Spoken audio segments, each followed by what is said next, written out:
Good afternoon, everybody. Common Cause, very happy to be here, and I want to thank Stevie and Patrick and Maddie. Those are the ones I met. But thank you so much. This is a terrific organization, and you folks are so organized. I mean, even in the parking lot, they had folks saying, here's a piece of paper. Make sure you don't get towed away by the church. So I was, oh, thank you. So it's this is very impressive. So I am impressed. So there, the whole subject of Citizens United, of course, is has been a very troubling thing for us now for 2 years and 2.5 years. And the place where Citizens United came from began in 1988. When a bunch of very conservative people got together and they formed what was called Citizens United Incorporated. And what they worked on was campaigns. So they elected their candidates and they worked against candidates on the other side, and that's the same thing that a lot of groups do. And they were, however, very conservative. And during the 1990s, during the Clinton administration, they became incensed with the Clinton administration, people within the administration, and of course people like Hillary Clinton. Fast forwarding, and this has to be a kind of a shorthand version, but fast forwarding to the 2000s, Hillary of course got elected senator from New York, and in 2007 she announced that she was running for president. And the people at Citizens United took great exception to this. And so they decided we have to work to defeat her. And so they had a meeting. They said, you know what? One thing, they had a little side thing that they called Citizens United Productions. And they did all kinds of filming of commercials and all kinds of different old small movies and things like that they would spread around in their conservative circles and try to, influence the vote. They said, this guy Michael Moore has really been influential with it. He's got movies out, documentaries on gun control and on capitalism and so many this healthcare. And so they said, let's make a movie about Hillary, and then we'll put it out there and part of the campaign, and we'll work to defeat her. So they did. They made a movie. It was a documentary. It was very unflattering. And if you look at the box cover of the movie, it's a very unflattering picture of Hillary on the front. And they called it Hillary the Movie. Well, they ran into a problem, though, because as they get into the primary election, along came the FEC, the Federal Election Commission. And one of the new laws in the 2000s was McCain-Feingold.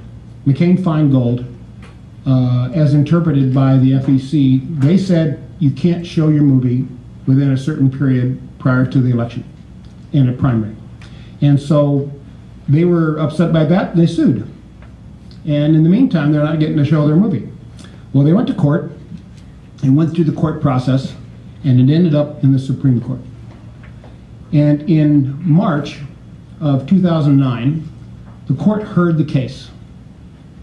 And so the court process, they heard all the arguments pro and con, and then they retired to deliberate all that and issue their ruling, which generally comes in the month of July, the month of June. And are there any attorneys in the, well, I know we have one. But are there any other attorneys? The reason see, I always, when I'm talking about the courts and cases and things like that, I have to do it in a shorthand version. I'm not an attorney. So I always get in trouble because some attorney always wants to say, nope, that's not the way it was. And anyway, but the shorthand, oh, dang it. The shorthand version of all of this is that the court, they meet from October to June, and then they have the summer off, and then they meet again in October. Well, they decided they were going to uphold Citizens United in this case, and the Supreme Court, the Chief Justice, wrote the opinion. And that was going to be the decision. And his decision was, yes, you can show your movie. And that was it. Anthony Kennedy, and this is kind of not a lot of people know about this. Anthony Kennedy was the person who said, hold it. And he took the Chief Justice to task. And he said, "You're not going anywhere near far enough." And he wanted to just blow the whole thing up. So after their discussions, they ordered the attorneys for both sides back into court and said, "Here are a list of questions we want you to answer," and the discussion, and they had that in September of 2009, which is outside of when they normally meet. So they had the second session on Citizens United, and then of course in January of 2010 they issued the ruling, and the ruling, as you've just heard, said that corporations have the same rights and they can spend as much as they want, and that includes unions and individuals and so forth and so on. And the only restriction was that as an independent group, corporation, union, or individual, you can do what you want with your money. Spend it on this, spend it on that, but you can't coordinate with the campaign.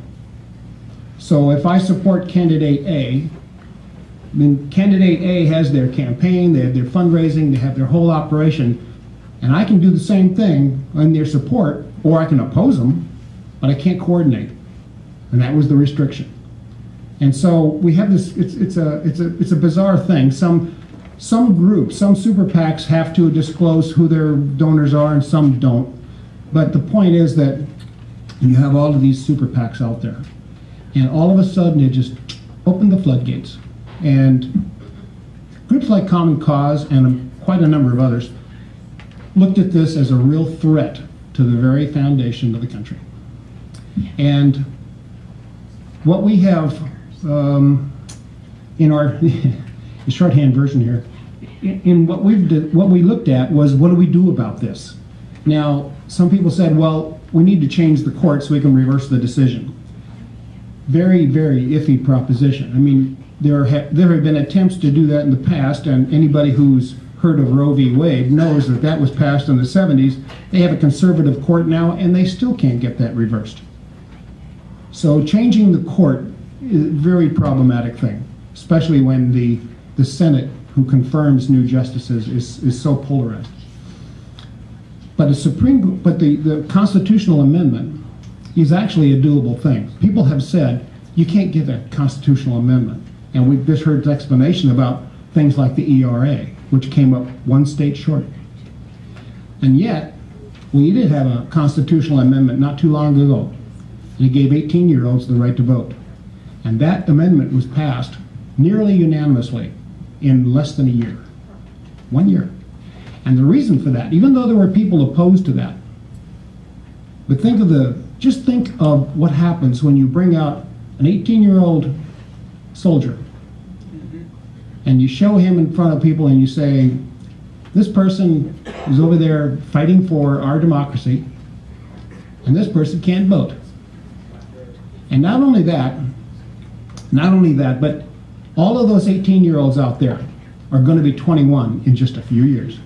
And if you vote against them now, they're going to come back and vote against you later.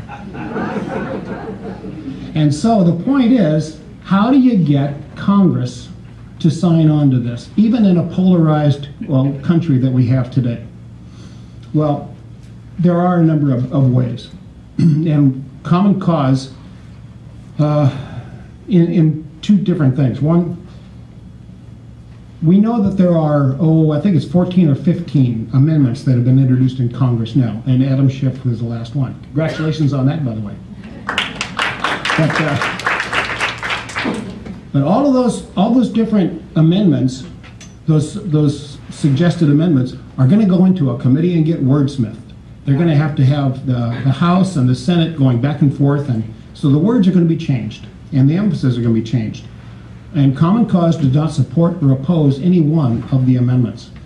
But we do support 3 principles that we believe are key to making this amendment work. And the first one is, but corporations are not people. That's the shorthand. And persons, see, there's an attorney in the room. What are you going to do? But the point is that they do not have the same rights. Corporations, they have their place in our society, but they do not have the same rights that we do as citizens. So corporations, in fact, if you think about it, A corporation is not a citizen of the country, and so they don't have the same rights. Spending money is not the same as free speech. I'm always reminded of a Norman Rockwell painting where there's a town hall going on, and there's a man standing up in his work clothes, and he's giving his opinion on something. And it doesn't matter what his opinion is, but everybody in the room has turned around and they're looking at him, and they're listening, and he is giving his opinion. And he is now exercising what the founders called one person, one vote. We all have the same voice, or we should have the same voice. And just because somebody else has a bullhorn in that town hall meeting does not mean they get to dominate everybody else. Everybody gets one vote. Everybody has the same voice, and that's the way it has to be in a democracy. The third thing is that governments should have the right, the people should have the right to regulate campaign finance, so that the Congress should pass laws about national elections and campaign finance regulation. State legislatures should be able to do the same thing here in California and any other state across the country. And local governments, Pasadena City Council or the LA City Council should have the right to pass laws about campaign finance in their own cities. In fact, the city of Los Angeles just passed a campaign finance law recently, and it has matching funds, the whole thing. So it's going to be a terrific thing for the city of LA.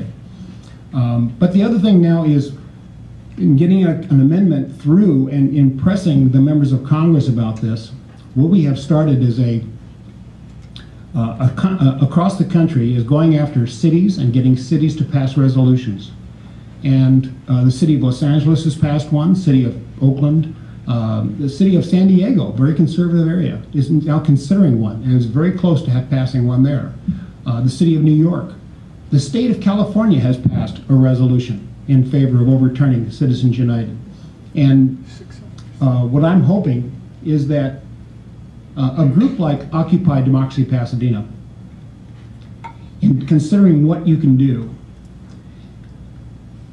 would be able to actually say, for example, go to the city of Pasadena and have them pass a resolution in favor of overturning Citizens United. You might get some pushback, but a lot of people have gotten pushback. It was Occupy Redlands who worked for 6 months and did some very creative things, but they got the city council in the city of Redlands with a 3 out of 5 were Republicans, and they passed a resolution to overturn Citizens United. So there you go. But at any rate, there is a lot that we can do. It is not a hopeless cause. There's a light at the end of the tunnel. It's going to take a lot of work. It's not easy. And if democracy was easy, then I guess everybody would do it. But anyway, Citizens United, as you've already heard, is one of the most horrendous cases that we've ever had. And I think that it's our job as the citizens of the country to overturn it. So, thank you.